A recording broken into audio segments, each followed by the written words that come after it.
Start here with a look ahead at a potential white Christmas here in Portland. It's been more than a decade since we've had snow on the ground on Christmas Day, but it is looking more and more likely. So let's bring in meteorologist Chris McGinnis with a look at the details. Hey Chris, how's it looking out there this holiday week? Well, how do we go from 50 degrees to a talk of snow this weekend? I know. Yeah, major changes. So if you take nothing away from this forecast other than that, we're about to pull a big 180 with the temperature forecast over the next 6 to 10 days here across the Pacific Northwest. And to further illustrate that, I wanted to show you this. This map is the latest outlook from the Climate Prediction Center, and it actually covers basically the tail end or beyond the range of our 7-day forecast. It's the probability here of temperatures above or below average from December 27th through the 31st, so basically through the end of the year. You'll note the bullseye of very high probability here of below average temperatures here across the Northwest. We think the leading edge of that colder shot of air begins to arrive sometime Christmas Eve on Friday, and then Christmas Day, the snow levels. Did I slip and say snow lovers? I think all of us, at least the kid at heart, is probably a snow lover at this point, thinking about the potential of snow on Christmas Day in any event. Here's the European model, and it's got a dark blue here shading across the Pacific Northwest. Most of the region, I should say, showing temperatures around freezing or below starting on Christmas Day and then beyond, well into the 7-day forecast and beyond. There is a shot of some cold air set to come across the Canadian border.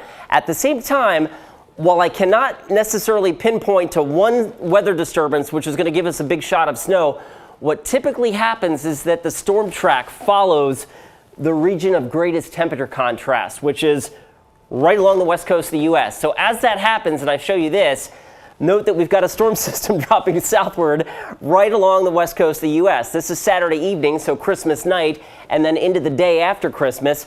That would be snow here in the Pacific Northwest. Now, mind you, this is still 4 to 5 days out, and a lot can change between now and then, but the overall pattern gets a whole lot colder, and that brings in the possibility of snow all the way down to the valley floor and to the Oregon coast if things work out just right. That's something we're going to have to keep a close eye on. In the short term, right now, Brittany, it's rain moving back into the valley and a boatload of snow up in the Cascades and the ski resorts. We'll check that out in just a couple of minutes. All right, thanks so much, Chris. Well, 2 cities tonight are holding candlelight vigils to honor people who have lost their lives when they were living on our streets. This is a live look right now at the vigil happening in Portland. It looks like we're hearing from Commissioner Dan Ryan, who's in attendance tonight. The first night of remembrance is meant to honor 766 homeless people who died in Multnomah County over the last 10 years.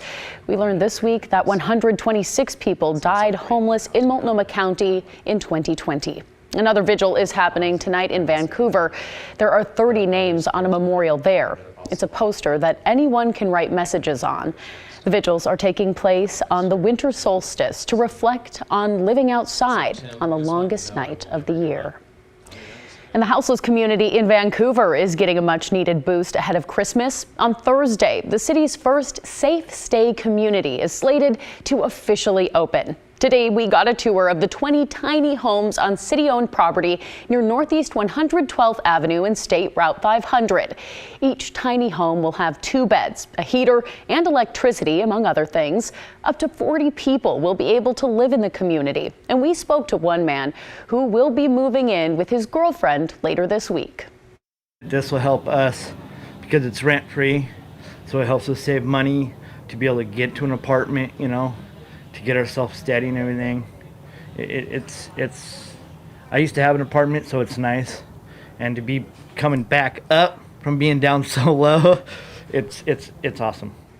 The city of Vancouver hopes to open several additional safe stay communities by summer. Meanwhile, Portland city leaders are trying to do something very similar. They've identified a few properties and hope to open them early next year. Today, President Biden announced a plan to make it a lot easier to get tested and vaccinated for COVID-19. The federal government will purchase 1/2 billion, that's not million, billion with a B, additional at-home rapid tests with delivery starting in January. We'll be getting these tests to Americans for free, and we'll have websites where you can get them delivered to your home. We've arranged for it to be easier for you to find a free COVID testing site near you on Google. The administration's plan also includes more pop-up vaccination clinics and testing sites as the Omicron variant surges ahead of the Christmas holiday. Across the country and here in the Northwest, it's been difficult to find at-home tests, and many people have had a hard time getting an appointment for a booster shot. Even so, experts say the best way to protect yourself and your loved ones is by getting that COVID booster. And as we navigate this latest surge and the Omicron variant, there's rising concern from local restaurant owners. They hope to get some relief from the federal government, and Art Edwards tells us many are scrambling to stay in business. I think it's a situation of desperation for most business owners. Wedgehead in Northeast Portland is a bar, restaurant, pinball arcade combination. The owner thought things were getting better, but then came the Omicron variant. And the first things that always go are dining establishments, restaurants, bars. The first thing that everyone does when a new variant comes out is cut down on their exposure levels. Dan and Louise Oyster Bar has been in Portland since 1907. Usually they depend on a strong holiday season, bolstered by SantaCon. The event returned this year, but the crowd was smaller, and overall, they've seen fewer diners over the last few weeks. You can definitely tell that there's been a lot less people coming in to dine. I think people are a little more worried than they were. Since March of 2020, the Oregon-based Independent Restaurant Coalition has been working to help restaurants get funds to help them remain open. The kitchen is the heartbeat of the home. Your restaurant is the heartbeat of your community. In May, the federal government made millions of dollars of relief money available to restaurants. More than 5,000 Oregon restaurants applied for funds. Fewer than half got money. Wedgehead is one of those that did not receive any help. We're struggling in the sense that, you can't really weather any more bad months or dips. Earlier this month, the coalition sent an open letter signed by thousands of restaurant owners to Congress asking for refunding of the Restaurant Relief Fund. That letter, again, is begging and pleading for the attention that we need to save an industry that's not only important to Oregon, but is important across the country. Wedgehead's owner signed the letter. He says relief funds would make a huge difference. If we were to get that funding, I would give us a 9 out of 10 success rate for the future. The hope was that lawmakers would act before their holiday break. Since that didn't happen, the hopes of many restaurants are now on hold until lawmakers return to work on January 3rd. Art Edwards, KGW News. In Washington, parents called into a Clark County Board of Health meeting today concerned about plans to suspend high school wrestling. The county health officer made that recommendation last week, and the school districts in the county chose to take the advice. That puts the sport on pause until January 3rd. The decision stems from hundreds of positive COVID-19 cases linked to multiple wrestling tournaments across the state. It also comes as the Omicron variant spreads.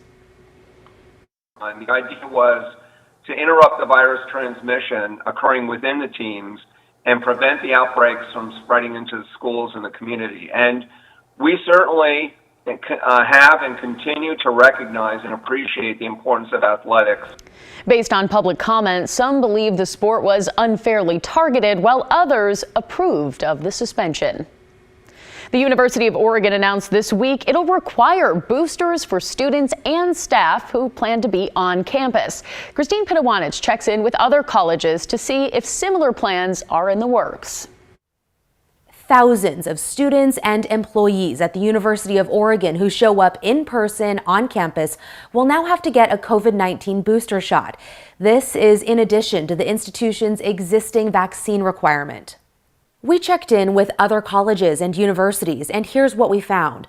Oregon State University, Portland State University, University of Portland, Oregon Institute of Technology, and Southern Oregon University have not made a decision, and no booster requirement is in place, though all are paying close attention to the COVID-19 variants and information from health officials.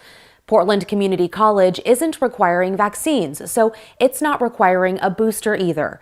While OSU hasn't officially made a decision yet, it's likely the institution may eventually follow in U of O's footsteps. My name is Steve Clark. I'm Vice President for University Relations and Marketing at Oregon State University. Well, over the next week or so, we'll continue to evaluate information being provided by the CDC, by Oregon Health Authority, and by local health authorities in the counties in which we operate.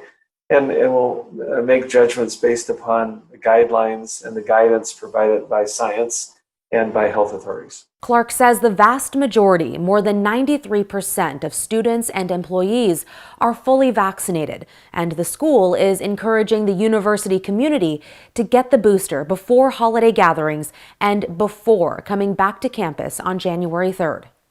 Meantime, the University of Oregon says more details about its requirement involving things like deadlines will be announced once they're finalized. Christine Pitawanich, KGW News.